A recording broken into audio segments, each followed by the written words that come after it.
T-minus 5, 4, 3, 2, 1.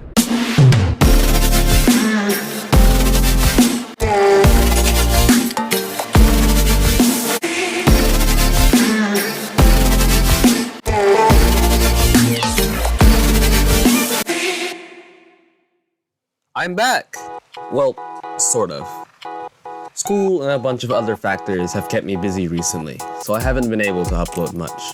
However, out of my busy schedule, I did find time to go to a NASA STEM community engagement event, and was able to connect with a bunch of people. This event was held by the Oklahoma NASA Space Grant Consortium, and they are an amazing group of people that helps people like you and me be exposed to the amazing world of STEM.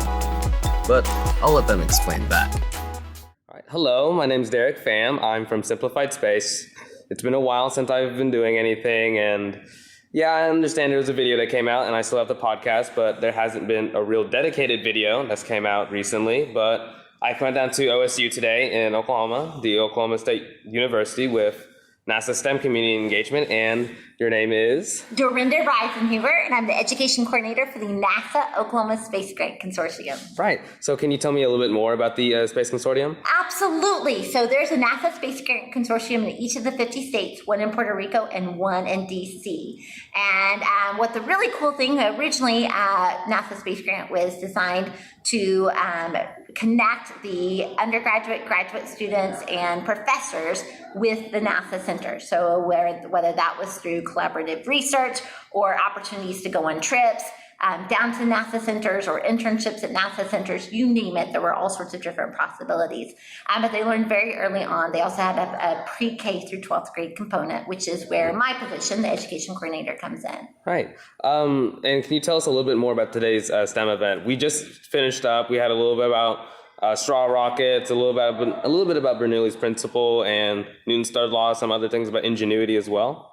Excellent. Yes, absolutely. So we just completed a community STEM event here in Stillwater, and where we invited anyone, anywhere in the state of Oklahoma to come out and enjoy an hour and a half of hands-on STEM as a family. And so we had activities such as rotor motor, which introduced them to Ingenuity, which is a helicopter that is currently on Mars, super duper cool, and linked that to Bernoulli's principle, as well as wing on a string, which went directly to Bernoulli's principle. We rounded that off with robotic finger, and they got to learn a little bit about the Robonauts and Valkyrie R5, which a really cool robot, a little finger that they could take home and understand the biology behind robotics. That took them straight to astronautics, where, right. Oh my goodness, Newton's laws. And Newton's laws is so exciting just through a simple little activity where the kiddos could see their astronauts spin one way and the air come out the other way. Mm-hmm. And then that rounded around to foam gliders, which brought them into the rockets arena. And with the rockets, they got to do straw rockets, and that was human-powered straw rockets. They're actually using their own air instead of a straw rocket launcher. Fizz rockets and foam rockets and stomp rockets. And with that, we're really trying to introduce them to the Space Launch System and Artemis, the up-and-coming Artemis 1 mission, which will hopefully occur in the middle of November. Oh, they lit the booster! There it goes! Go! Go! Oh! Yes! Oh my!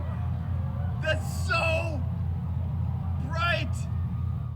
And then Artemis 2, oh my goodness, Artemis 2 is scheduled for 2025, and it is going to put our first female and our first person of color on the moon. And what an incredible opportunity. So this is just really a chance for us to expose those families to all of the opportunities that NASA has going on and all of the missions that NASA has going on.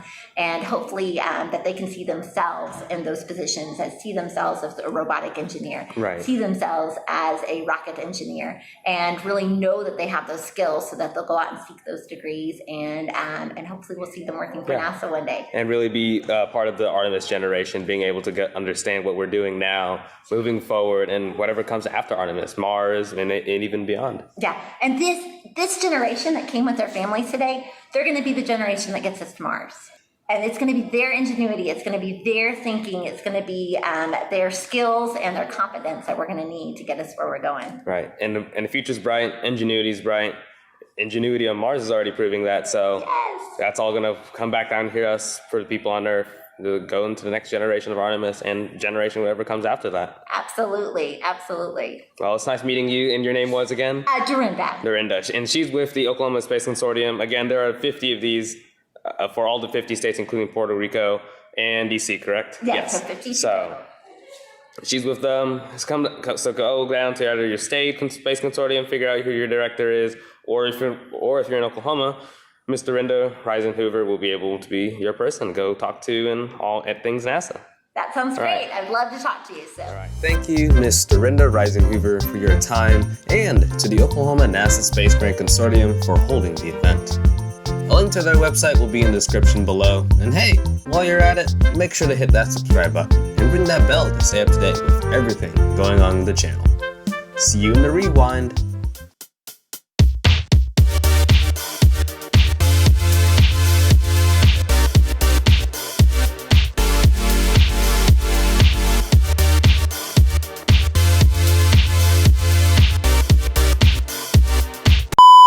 Hey, the US-Canadian border is on Mars, right?